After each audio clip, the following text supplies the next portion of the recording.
and welcome to our expert panel session on competing with China through budget agility, where we will discuss the role of adaptability and resource allocation and budgeting for military competition with China's People's Liberation Army. I'm Dan Patt, an adjunct fellow at the nonpartisan Hudson Institute, Center for Defense Concepts and Technology, and also moderator for today's event. I'm joined by a distinguished panel who I will introduce in alphabetical order. We have Mike Brown, who leads the Defense Innovation Unit, or DIU, an organization that accelerates adoption of commercial technology for national security. He's also the former CEO of Symantec Corporation, the co-author of a study on China's participation in the U.S. venture ecosystem, someone who has a unique vantage point on the competitive dynamics. Bill Greenwalt is visiting fellow at the American Enterprise Institute and former Deputy Undersecretary of Defense for Industrial Policy, and is the co-author of a new report just published through Hudson Institute that examines the history of innovation cycles, how long it takes to get from an idea to fielding, that suggests that these times are slowing for the US, and that the department's budgeting process, known as PPBE, or Planning, Programming, Budgeting, and Execution, is a key factor. Bill also played a central role in shaping the legislation that created the middle tier of acquisition.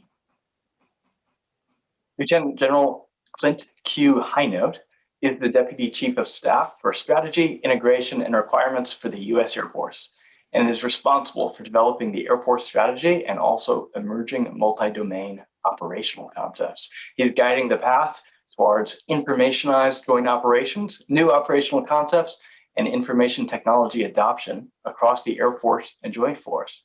And he has a unique view on the mandate to compete involved. And finally, Elaine McCusker is a resident fellow at the American Enterprise Institute and former acting comptroller for the Department of Defense.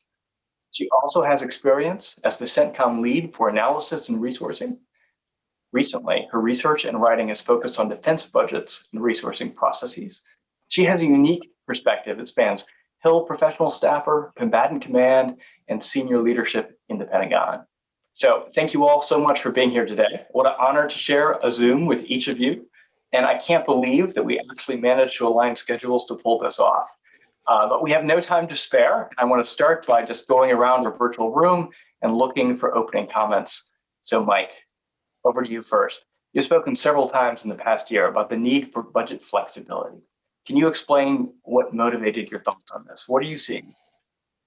Well, thanks, Dan. Thanks for having me here. It's great to be here with, as you said, such distinguished panelists. My perspective on this is really informed by the tech race we're in with China. So as the title of the session applies, I really think about this through the lens of how are we competing with China. So what we know about the strategic competition we're in with China, as President Biden called it, is that the tech race is at the heart of that competition. And tech race implies speed. So we need to be moving at a rate of speed that makes sure we're not getting behind in that. That's because there's a first mover advantage for these new technologies, both the adoption and production of those. Think about 5G as an example, where we're not in as strong a position as we'd like to be. But this extends to other key technologies like AI, biotechnology, autonomous systems, et cetera. So China's already leading in a couple of these spaces because we've not been focused on being out there with standards and companies that are leading the world in some of these marketplaces. And we need to change that. As it relates to the budget cycle, that's not moving at a rate of speed that's consistent with this competition. As we all know, it takes 2 years to plan a dollar of spending at DoD. We could move at a faster rate. We need to figure out how to do that. We don't want our budgeting process to be a key disadvantage for us in that tech race with China. So I want to see that where we're looking at introducing technology to the military that's well within the budget cycle. Many of the companies we're working with have product cycles that are a year or less if it's software. We can't be at a disadvantage in terms of adopting that technology. So I'm very interested in what we can do to changes the budget process for those technologies that we need to adopt quicker in the military. Thanks. Bill, over to you. You have a reputation built around acquisition reform. What motivated you to start thinking about the budgeting process? Well, and thanks for having me here. This is just a tremendous panel.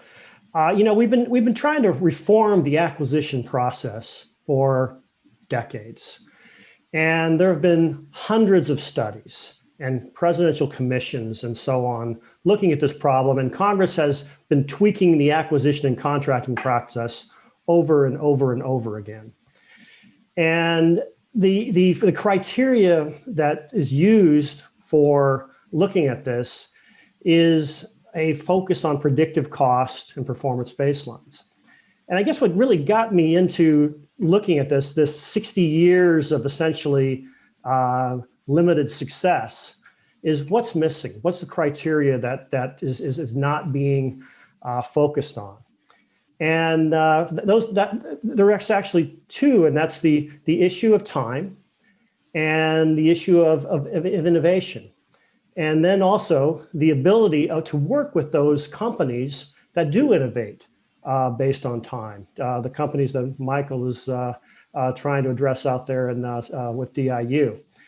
And it was only by using that criteria and making the assessment and looking at the data that you start breaking down the process, and the process of requirements and budget and contracting and acquisition leads to an incredible disparity in the amount of time that we used to innovate back in the World War II, post-Cold War period, and what we've done today. And the data is pretty amazing when you look at it. If you measure from the time when we actually think of an idea to going to IOC, or the time we get to first contract and go to IOC. And those time frames have been increasing 4 times since the 1950s. And we're now measured in decades. So there's a lack of agility. So what was really interesting is that an experiment has taken place in the last 5 years. And the Congress essentially gave the Department of Defense authorities to go around 3 of those processes: requirements, acquisition, and contracting, through things like middle tier authority and other transactions authority. And what's fascinating to see, based on an experiment, is that we haven't been as successful as we could. Why is that? Because the ring that rules them all is the budget process. The ability to not take resources and apply it to these authorities is slowing us down. And that's what's slowing us down the competition. So as a longtime acquisition guy, even though I know that budget's always been out there and we've kind of treated it as a constant, it's now the single most important process to look at if you want to have acquisition reform. Thanks, Bill. Elaine, since leaving Controller, your principal topic of research has been on resource allocation and budgeting. What experiences across your career motivated you to turn to reform on these topics? So thanks for having me on the panel as well. And it's always great to hear my acquisition friend talk about the importance of looking at the budget process. So in one word, what motivated me on these topics then and now is potential. So when I was working on the MRAP program during its startup, I saw what the department and Congress could really do by working together and making the most of existing processes and authorities. But it was messy and very labor intensive to get things to go fast and to resource quickly. While working at CENTCOM, I experienced the frustrations of a combatant command conducting combat operations and training and equipping foreign forces while trying to get rapid action on urgent requirements through the reprogramming process, and also answering numerous congressional requests for information. I also saw the frontline challenges and inefficiencies that result from operating under continuing resolutions, so much lost potential due to time lags. And as acting comptroller and taking from my experience at a COCOM, I tried to operationalize OSD. And by this, I don't mean setting up some sort of operational C2 structure. What I mean is more, as Secretary Mattis put it, operating at the speed of relevance. I experienced firsthand the avalanche of budget justification materials and budget exhibits produced specifically to meet congressional needs, but Congress was and is routinely unsatisfied with and repeatedly complains that it does not meet their needs in supporting their oversight role. I also had a front row seat to the reprogramming process. and the enterprise-wide puzzle that is necessary to move any meaningful amount of money during the year of execution. Finally, in establishing the Data Transformation Office and Comptroller to make the most of the information associated with the audit and build what we called a single source of truth for the enterprise, I saw the huge potential for management, decision-making, and oversight if we could harness the power of all this data. We could react more quickly, better inform Congress, and make the most of each dollar provided by the taxpayer. So I'm working these issues outside now with experts like you and those on this panel to concisely define the problem, develop solutions, and work with anyone who will participate to implement them. Thanks, Elaine. General Hinote, you've recently written about competition. Why should Americans have a sense of urgency around competition with China? And why do we need new concepts, not just updates to weapon systems? No, Dan, thanks. And thank you so much to the Hudson Institute and you and Bill. I really think this report is fantastic and very apropos to the situation that we're in right now. I can tell you, we are building right now. Well, we're building several budgets, right? Because that's how we do it in the DoD, and we're finalizing the 22 budget, and then we're of course looking to build 23 program objective memorandum, the POM, and we're in that process right now. So you said that my job inside the Air Force is to be talking about strategy and requirements. And so if I was doing my job the way that I think the budget process says that I should do my job, I should know what the requirements are in 2027. I don't. And I have a pretty good idea on some things, especially long lead term things and things that we are investing in technologies that are really military specific, right? And I feel pretty good about understanding how to require and even how to budget with those. What I don't feel good about at all is the types of technologies that would be where there's crossover between the commercial world and the military world. So as an example, cloud computing, artificial intelligence, machine learning, these are all things where there's a great amount of progress being made in a very short amount of time.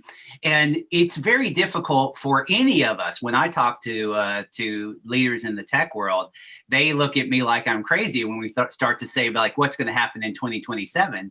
That's just, I mean, we don't know. We have a general, view of the trajectory, but we don't know. And yet putting a dollar figure on a program for 2027 that has, say, for example, a lot of cloud computing in it, or that has a very deep need for a value proposition in artificial intelligence. It's just really hard to figure out how to do that. So I'll close because you asked about competition, and I'm gonna tell a story that kind of illustrates kind of where we are, and then really looking forward to hearing from the other panelists. I've already learned a lot today. So this really happened last week. I had brought in the staff of one of the defense committees. I will leave them unnamed for now. And I was presenting to them findings from a major set of war games that we had done. And I was talking through some of the new capabilities we played, some of the way that it worked, and I was asking for their help in interpreting the results. I was not just going to give it to them. I feel like it is important that we work with, especially members of Congress and their staffs, and that we walk that journey together. So we're walking the journey. And I remember one of the staffers looking up and saying, this all sounds great, but I have no confidence that we can field these capabilities in the timeline you're talking about. And I literally sat down in the seat in the front. I was giving a briefing, and I literally sat down, and I just kind of slumped my shoulders down, and I looked at him and I said, I share your skepticism on that, but China's doing it. China's doing it so rapidly that it literally they'll get 2 or 3 cycles into our one if we don't change something. And in so many ways, I saw him begin to own that problem, right? Begin to realize, wow, we're in this together and we have to figure out a different way. This is why I think this report is such an important thing to talk about at this stage, because it does appear that we're at a time where people are waking up to the competition that we're in, and that the suggestions that you all make in the report, I think, are very valuable for the conversation going forward. Thanks so much for that. Mike, back over to you. So right, if that plug doesn't get our viewers to want to take a look at the report, I don't know what will. So thanks again for that. Thank you.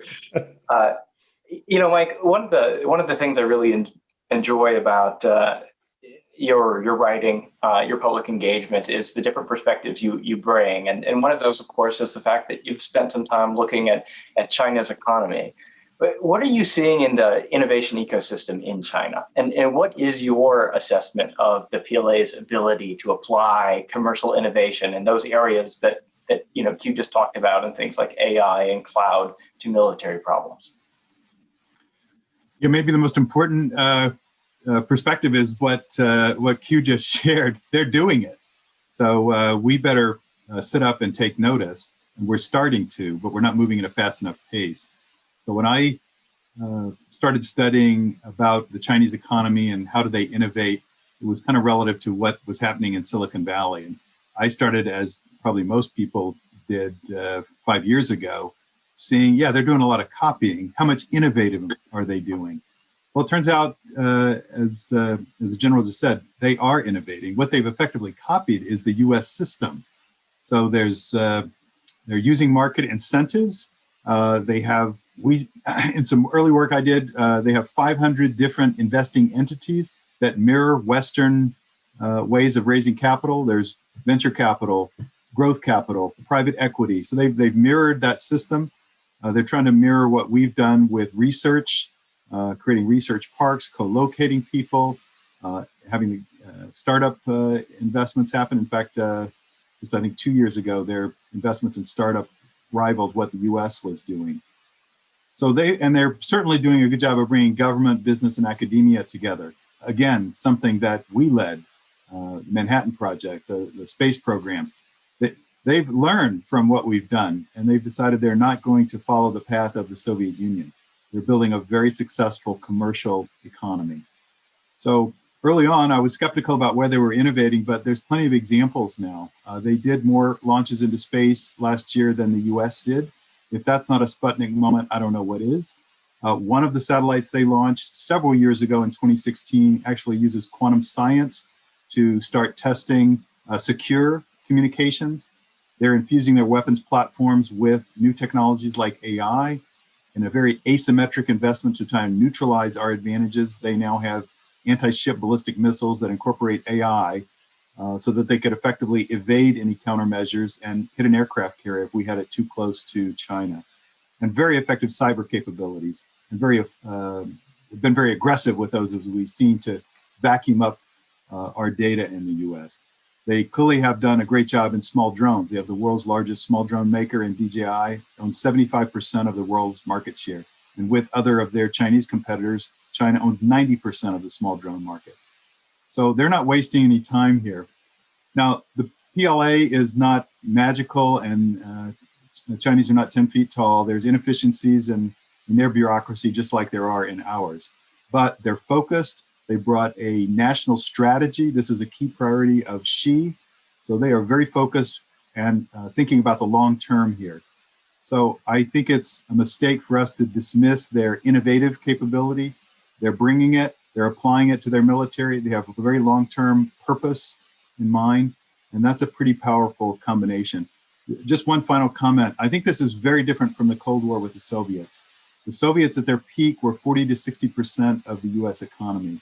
Now we're talking about a country that has the very real possibility of being a greater economy than ours, and one that has a very successful commercial economy, as I mentioned before, focused on high technology to transform their economy. The Soviets were nowhere near that. They applied all their efforts on military competition, and it's quite clear that China is focused on the economic competition. and being quite successful at it. So I'm quite concerned when I don't see us moving at the right pace. And budget, as we've already talked about, is one of the areas we need to be reforming so that that's not a disadvantage for the United States. Thanks. And speaking of pace, Bill, in the report, you point out that it can take 7 years to get from identification of a need to the first dollar on contract. It's before you start development, before you field, 7 years just to get started if we work through the baseline weapon system development process. How did we get here? What is PPBE and why was it put in place? Yeah, no, the 7-year number is pretty amazing, particularly when we were doing that in probably less than 6 months in the 1950s. Yeah, PPBE is the resource allocation system for the Department of Defense, but really it's this relic from a different place and time in our history, and it came about right at the height of when the DoD had already created what was probably the most incredible innovation system that was based on time that the world had ever seen. And we were going from 0 to operational capability for things that had never been done before in less than 5 years. And but what was interesting is that the leadership at the time had its own Sputnik moment, so to speak. This system was seen as it was ad hoc. It was taking multiple competing sources to experiment, prototype, operationally test things out in the field, and then repeat this process. And if this looks like the Chinese system today, well, yeah, that is. And even more importantly, it looks like the Silicon Valley system. Yeah, it is, because the Silicon Valley system took advantage and saw what Department of Defense was doing. But again, the nation, we lost our nerve after Sputnik. And we also were looking at this view of the missile gap and thought that this system wasn't working. So there were a number of new tools to put in place. And these were based on systems analysis that were coming in from the RAND Corporation, predictive program budgeting, which was brought in from the auto sector, which Secretary McNamara brought in, which is the best practice of the time. Now, we should have thought of some warning signs on this when the auto industry almost bankrupted itself 20 years later. But instead, this system became the resource allocation system of the Department of Defense and has been embedded in the system for the last 60 years with very little change, except perhaps to say that it's become even more cumbersome and less agile if it could actually do that. So we have this long history to take a look at, and you need to essentially say, who are we competing against? Well, we were competing against the Soviet Union, who had 5-year plans, who had an even more problematic resource allocation system. That's not the case today. The Chinese have learned from that. We need to learn as well. Thanks, Bill. I almost get the impression that you have strong opinions about this topic. No, not too many. So, Hinote, over to you. You've recently spoken about the need for iteration. Why is it that we need an iterative process to getting towards this vision of joint and all-domain operations? And how in that process can we take advantage of emerging information technologies?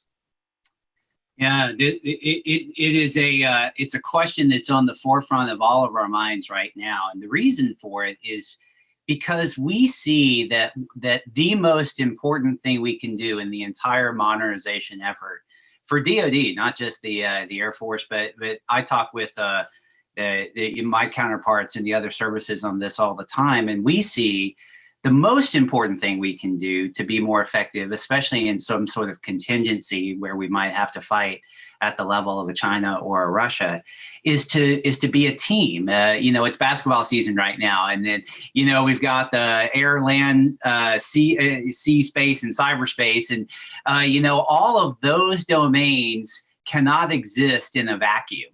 There's not a air campaign and a space campaign against China. It's going to all be together if we do it well. And that just means that we have to all be on the same page. We have to be seeing the same things. We have to be talking. We have to be deciding and acting in a very fast way. Sometimes we call that decision advantage. And what we see is the way to that is a common command and control system. And it's information technology. It's networking. It's stuff that is basically being done today in so many different fields.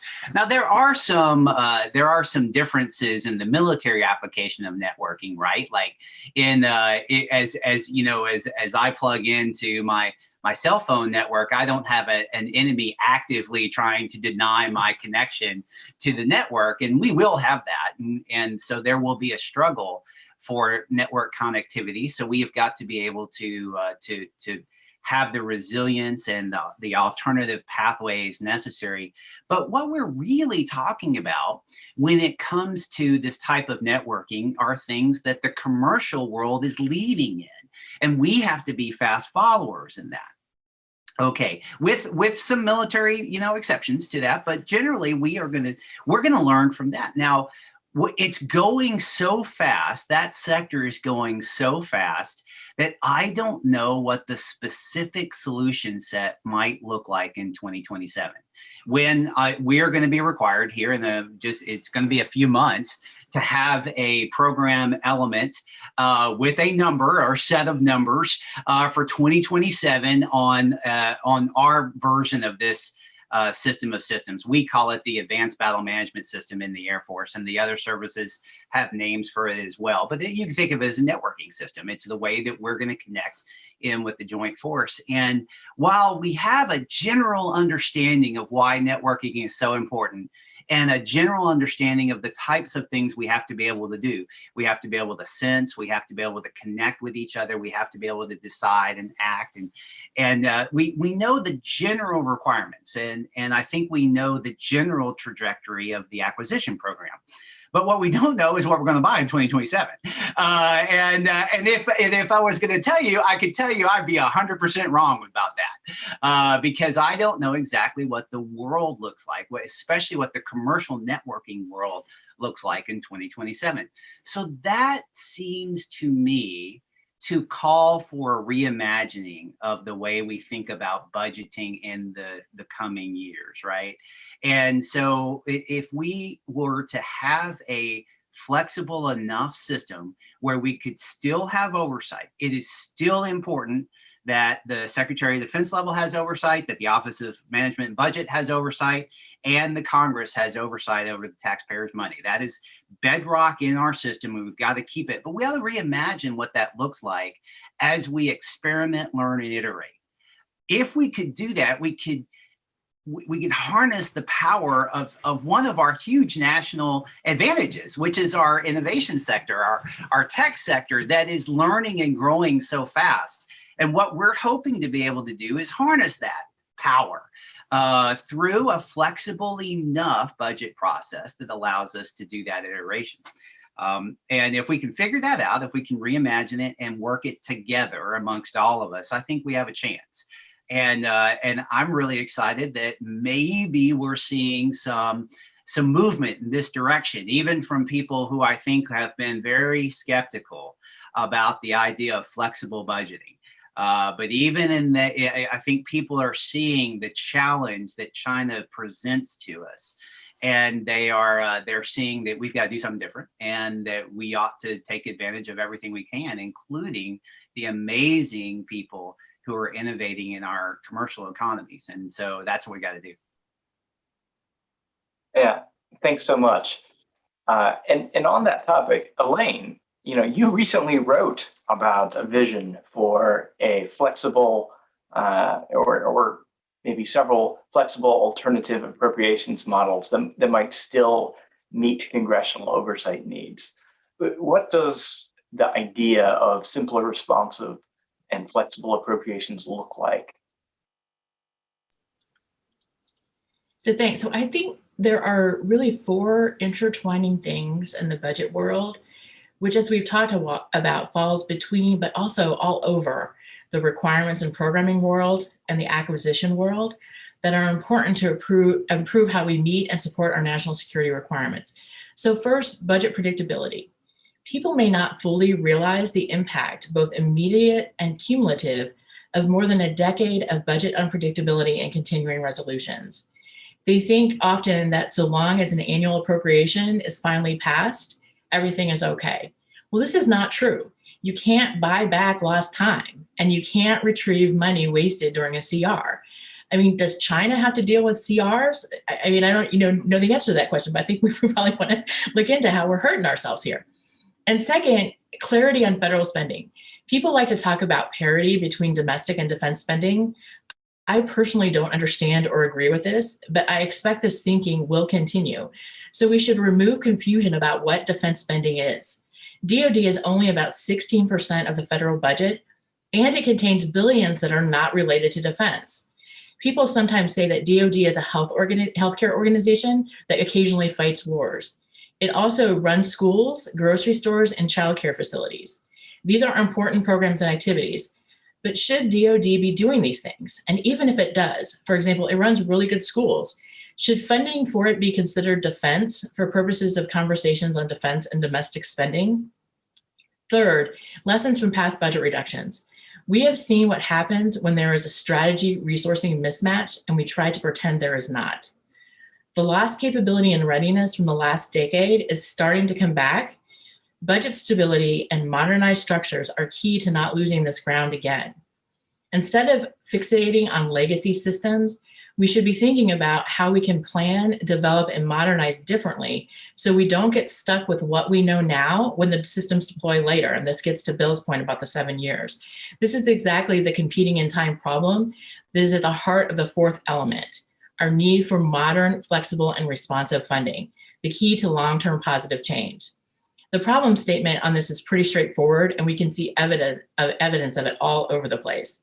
The Department of Defense resourcing structures, appropriations accounts, date back to the fiscal year 1942 Appropriations Act. So more of a relic that I think even we were talking about earlier.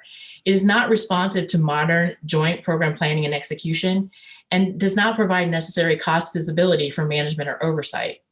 We need to close the kill chain faster.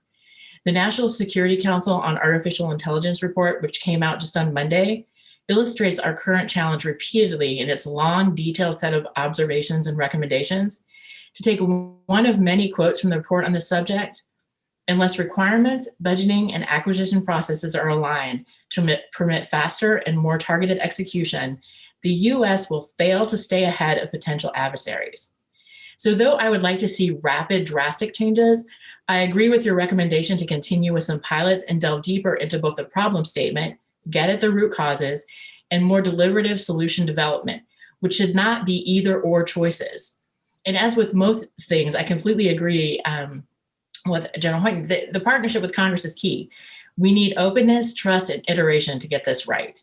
And I think there's multiple approaches we can take, and you guys did a really great job of outlining this in your report. Incremental progress on any one of them, I think, will make a huge difference. Over. Thanks, Elaine. Mike, back to you and some of the perspectives you've had across your career, because of course, prior to leading DIU, you've been a serial CEO in the commercial sector. Tell us about some of the differences you see in how DoD and Congress and modern private companies deal with allocation of funds and oversight of results. Well, it's pretty stark. First of all, as General Hinote just said, there's no way you're expecting the private sector to know what you're going to be spending on in 2027. Everyone knows that's a fool's errand. So the time frames are shorter to start with, and money is money. So it was a completely new concept to me coming into government that in government money is not money, it's not fungible. So in the private sector, we've really solved this transparency of the allocation process and adapting in real time. Boards delegate to the CEO the execution process to accomplish a strategy. You agree on the board with the strategy, and then it's the CEO's and the management team's decision about how to adapt that in real time, how to get the best results in changing conditions. Think about how that contrasts with our system with Congress. That authority is not delegated, and it's not set up to adapt in real time. Quite the opposite, as we've talked about. there's serious constraints to moving money in real time. So it's much more complex. We have this concept of different colors of money, which certainly was new to me. And those colors, which of course are for different purposes like procurement or research and development, have different expiration dates. So you're spending a significant amount of overhead trying to figure out how to optimize with those different colors, expiration dates, and all with the significant constraint we talked about. You need to know what you're spending 2 years in advance to get those dollars programmed in. I'd add to that the incentive system. So in the private sector, you don't have the use it or lose it, very poor incentive that the government employs. So there's advantages to saving some money and returning more to the bottom line. You see that through a reward system that ultimately in the private sector is a better stock price because you were more efficient, or you allocated money to something that's going to have a more productive use and you developed a different capability. Think about how different that is in the components of the Defense Department, where if you don't use the money, you lose it. If you try and move the money to a more disruptive, productive source, that's number one, illegal. It might take you a year to do that. And there's no incentive to do it. That creates a lot more work for you as an individual than just spending the money as planned 2 years in advance. And you certainly want to make sure you use all that money or your budget goes down. So it's a completely mismatched system for what the competition with China calls for. And we could learn a lot by adopting some of what the private sector has already perfected here. Thanks. Yeah, Bill, the report that we released suggested pilots, to Elaine's point, to get out there and try some things, some pilots that might be around portfolios or missions or maybe a venture capital like allocation model. Tell us a little bit more about what alternative resource allocation might look like. Well, let me start with the larger recommendation, which is the idea that we need the equivalent of a Packard Commission or a Goldwater-Nichols Commission to look at budgeting as a whole. And the reason for that is nowhere else in the world does budgeting and resource allocation like the Department of Defense. Not in the civilian agencies, not in the private sector, not in other nations. And so there are a lot of potential models out there to go out and look. And so some really smart people need to look at this and focus on what's the long-term practice, because this system is not going to work for what we need. So, but in the near term, because that type of process is going to take several years, we need to move fast because China's moving fast. And so the idea is to take, just as we have done in acquisition reform, and pilot certain things and move around certain barriers and test and experiment and prototype in a managerial sense, we need to do the same thing in the budget process. And so and what's interesting is we can look at DoD where they've been successful in some of these flexible budgeting arrangements. And we have been even under PBBE. Why? Because we've gone around PBBE. All right. And so there are cases when, for example, the second offset, when the stealth was created and the system was taken outside the budget and acquisition process. There's the budget authorities given to Missile Defense Agency in its early years to essentially have this flexibility to move things around. There's the success in rapid acquisition programs post 9/11. Where budget accounts were much more flexible and were able to deliver to the warfighter faster. And probably the most interesting thing to look at is Operation Warp Speed. Think about that. Multiple experimentation, multiple prototyping, multiple sources of innovation tied to acquisition authorities and Defense Production Act authorities. Doing all of that in testing at DoD would be something to start right away. So we could do it by mission and essentially create mission pots of money that could be flexible. Take an operational mission out there that's vitally needed, for example, in Indo-PACOM, and focus on that and have the flexibility to move money around to address that mission. You can also have portfolio type of pilots. Again, looking at the ability to have several programs and moving money between the programs. And then finally, you could look at something along the venture capital model, which is essentially investing in people, engineering and management teams that are trying to solve problems. And if they start solving them, then you up it to an A, B, C, and D round. The same thing could be done here in the Department of Defense. and it just requires a different type of budget authority. So in a sense, we need to do a two-track thing, focus on long-term reform and near-term pilots capabilities so that we can compete against China faster in the here and now. Thanks, Bill. Joel, I know last week you had a great op-ed in The Hill, and one of the themes in there was about the relationship between the department and Congress. How can we go about generating transparency and trust between these parties, especially appropriators? It's a really, really good question, and we've got to figure out the answer to it. So the first thing I'd say is I endorse everything Bill just said about let's try to figure out in the short term how to pilot and how to learn in a managerial sense, and do some experimentation and prototyping in that way. And then so that's kind of like the structure of what we need to do. But there's also just a personal way forward that we just have to do. So let me tell you what we're doing is we are inviting certainly the defense committees and especially the professional staff that are so critical to the legislation in all of them.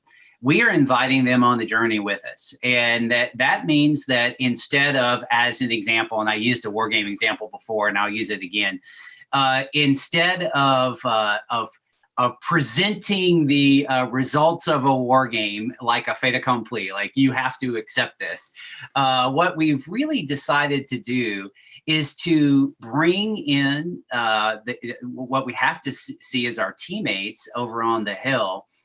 Let them help us shape the game. What would be the research questions that they would want to get out of the game?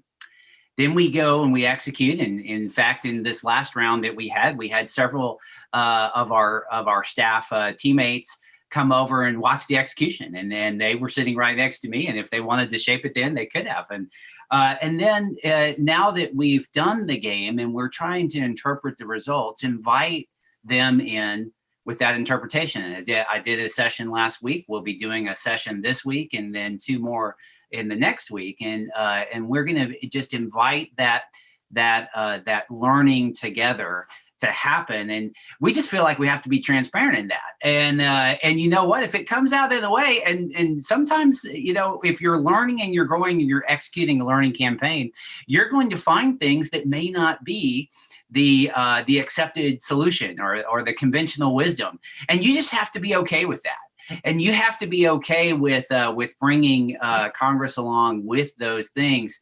And if we're doing it for the right reasons and we're transparent, we'll learn together and we'll grow together and we'll get closer aligned. There are incentives on both sides of that river that we have to take into account. And it would be nice if all of those incentives lined up, but they don't.